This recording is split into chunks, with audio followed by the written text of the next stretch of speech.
Harka fuunee daawwattootaa fi dhaggeeffattoota sagalee Ameerikaa akka mooltan sagaleen Ameerikaa sagantaan afaan Oromoo raadiyooniidhaan dambalii gabaabaa meetir baandii 2225 fi 31 irratti televezyiiniidhaan immoo Itoophiyaatiidhaan kallattiidhaan magaalaa Waashingtan DC istuudiyoo 53 irraa ni darba.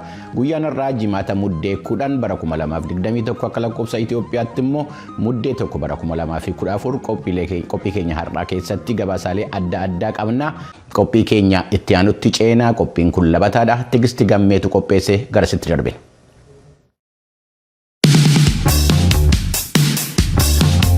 Akka mooltan kabajamtoota daawwattoota fi dhaggeeffattoota keenya qophiin labataa akkuma beektan torbanumaanuu jimaata dhimmoota dargaggoota warra foollee raaba akkasumas immoo labata laalatan irratti xiyyeeffachuudhaan mata duree adda addaa irratti sagantaa bakka itti dhiyeessinu har'a teeknooloojii irratti xiyyeeffannaa qindeessanii isinii dhiyeessu ani Tigisti Gammeeti. Namni bakka jiru odoo sosso'iin bilbilaa fi kompiitarii fayyadamee odeeffannoo argataa bittaa gurgura gaggeessa. Fira gaafata hiriyaa baafata marsariitii intarneet irratti dirreen guyyuma guyyaadhaan jijjiiramu kun akkuma faayidaa baay'ee qabu rakkoo adda addaaf illee nama saaxiluu mala. Kanarratti fayyadamtoonni maal beekuu qabu karaa akkamiitinoo bu'aa irraa argachuu danda'an. Kaampaaniiwwan intarneet irra jiran kun miidiyaa hawaasummaa dabalatee tajaajila isaanii afaan Oromootiin kennuu keessatti sadarkaa maalirra jiran ogeessa barumsa muuxannoodhaa fi dandeettii gama teeknooloojii quunnamtii akkasumas odeeffannoo qabu hundeessaa OICT Abdiisaa Bancaan dubbise.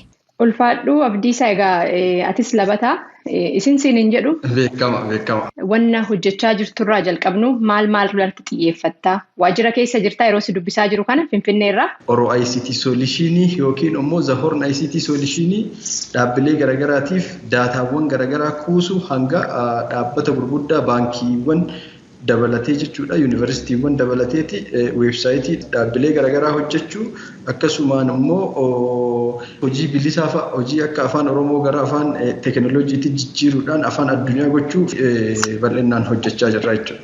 Bakka tajaajilli intarneetii jiru namni jiraatu yeroo ammaa kana namni intarneetii fayyadamne hin jiru yoo xiqqaate waa tokko fayyadama yookaan feesbuukii yookaan teelegiraamii. Madaalli keetiin akka ogeessa kanaatti beekumsi hawaasa keenyaa eessarra jiraa? Isinoo warri IT keessa jirtan ammam hawaasa barsiisatti jirtan? Hawaasni keenya saffisa kanaan teeknooloojiiwwan kanaan wal baraa jira, itti fayyadamaa jira jechuu hin danda'amu. Wantoonni daangessan hedduutu jira. Wantoota daangessan kana irratti xiyyeeffatu odoo hin taane hanguma jiruu fi wantoota beeknu irratti xiyyeeffannoo godhee hawaasni keenya hubannoo gahaa akka qabaatu OICT.com solutionii yookiin immoo torbaan kana OICT solutionii jenneeti kan hawaasni keenya akka baratuuf barreeffama garagaraaf odeeffannoo garagaraa yeroo kenninutu jira. Dabalataan immoo hawaasni keenya akka hubannoo kana qabaatu jennee MW Academy jenneeti barnoota koorsii gaggabaabaa yerootti kennaa jirra. Akkuma beekamu waltajjiiwwan miidiyaa hawaasummaas ta'ee marsariitiiwwan daldalaa fi tajaajila kennan baay'een isaanii oggaa akkaawuntii banannu odeeffannoo dhuunfaa nu gaafatantu jira. Maqaa guutuu, guyyaa dhalootaa, jecha darbii afaan Ingiliziitiin paaswoordii jennu fa'a. Odeeffannoon toora san irratti galmeessinu akka harka warra yakka hojjetuun buune akkamitti of eeguu dandeenya? Of eeggannoo feesbuukii namni tokko yoo fayyadamu of eeggannoo maaliitiin fayyadamuu qaba? OICT isa irratti namni baay'een teeknooloojiif gorsa garagaraa waan nu erganiif guyyaa waan isaan mudate nutti ergu. Dhiheenya kana maaltu mudataa ture? Hiriyaa ta'anii jaalallee walii fakkaatanii akkaawuntii waliif kennu, iimeelii waliif kennu, paaswordii waliif kennu. Gaafa waan barbaadan wayii walirraa fudhatan yookiin immoo waa walii aaran paaswordii isa wal jalaa jijjiiraniiti mallaqaa ganaa fiddu malee yookiin immoo viidiyoo fa'a wal waraabanii viidiyoo saalfii fa'a wal waraabanii waan kana gootu malee mallaqa akkanaa gadhiiftu malee ormatti sooshaal miidiyaa gadi baasee akkanatti immoo kana si salphisa yookiin waan akkasii jedhaniiti hanga sadarkaa sanii keessa seeniira namni keenyaayyuu keenyumti jechuudha. Kan nuti waliin dhalannee safuu qabna, aadaa qabna, maal qabna waliin jennu jechuudha. So of eeggannoo gaarii gochuun barbaachisa jechuudha. Paaswordii walii qooduun dhorkaadha akka seera fayyadama hawaasa sooshaal miidiyaa yookiin marsaalee hawaasaatti jechuudha. Paaswordiin ka abbaan qofti beekee itti fayyadamu. Paaswordii yoo fayyadamnu lakkoofsa bilbilaa fayyadamuun dhogga. lakkoofsa 1 2 3 4 5 jennee fayyadamuun dhogga. Maaliif namni salphatti ilmaamee itti seenuu danda'a waan ta'eef jechuudha. Marsaaleen hawaasaa seeraaf sirna mataa isaa danda'e qabu. Seeraaf sirna mataa isaa danda'e yoo fayyadamne hanga itti fayyadamnee fira keenya obboleeyyan keenya biyya keessa biyya alaa jiranii wal qunnamuu qofa odoo hin taane hanga sadarkaa galii irraa argachuu fi mallaqa irraa horachuu hanga hojii irratti uumachuu sadarkaa itti deemuu dandeenyutu jira jechuudha. Galii yeroo jettu xiqqoo fakkeenya lamaan tokko kaasitoo gabaabsite. Galii yoo jennu namni baay'een hin amanu keessattuu hawaasni keenya hin amanu yeroo ammaa sooshaal miidiyaa yookiin marsaaleen hawaasaa ka akka feesbuukii ka akka yuutuubii ka akka googilii ka akka inistaagiraamii ka akka tiwiitarii madda galii gurguddaa addunyaa kanaa ta'anii jiru jechuudha. Kana yoo jedhu dhaabbilee daldalaa irraa beeksisa gurguddaa viidiyoo gaggabaabaa fuudhaniiti sooshaal miidiyaa yookiin immoo marsaalee hawaasaa kanarra gadhiisu jechuudha. Akkaawuntii namoonni hedduu irra jiru fooloowarii miliyoona qaban 100,000 qaban kanneen irratti yeroo viidiyoon tokko hojjetamu viidiyoo isa irratti beeksifni gadhiifamu yoo jiraate fakkeenya anamma akkaawuntii kireetar jedhamu qaba viidiyoo gadhiisa. Viidiyoo an gadhiisu irratti namni baay'ee waa ilaaluuf namni baay'ee waa intarakti godhuufi beeksisa irra gadhiisa jechuudha feesbuukiin. Beeksisa feesbuukii irra gadhiisu saniif anaaf komishinii kafalaa jechuudha. yuutuubii Ameerikaa dhaqanii odoo hin taane biyya ofii barbaadan keessa taa'aniiti viidiyoo garaagaraa irratti gadhiisuudhaan akka beeksifni garaagaraa irra gadhiifamee galii namaa kafalu godhaniiti jechuudha. Yeroo ammaa biyya keenya keessaallee namni hedduu hubatee akkaawuntii banatee kaan sirba isaatiin kaan immoo oduu garaagaraa hojjechuun waan garaagaraa hojjechuun hojiirra uummataniiti galii argataa jiru.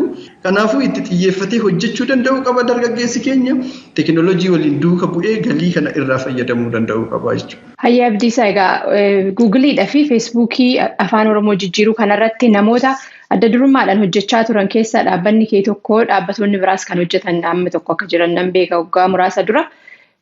Wanni sun maalirra jira? Afaan Oromoo carraa argatee afaan hojii addunyaa akka ta'uuf yeroo gaafannu jechoota miliyoona tokko nu gaafatanii turan jechoota afaan Oromooti hiikame jecha miliyoona tokko odoo barbaadaa jirru ani biraa hidhamee yeroo san komaandi poostii bara 2009 ture ijoolleen gara biyya Ameerikaa fi Awustiraaliyaa jiran waliin gurmaa'anii piroojeektii san hangamta akka sochoosuudhaaf yaaliiwwan hedduu godhaniiti jaatanii guddicha afaan Oromoo kan jedhutu ture.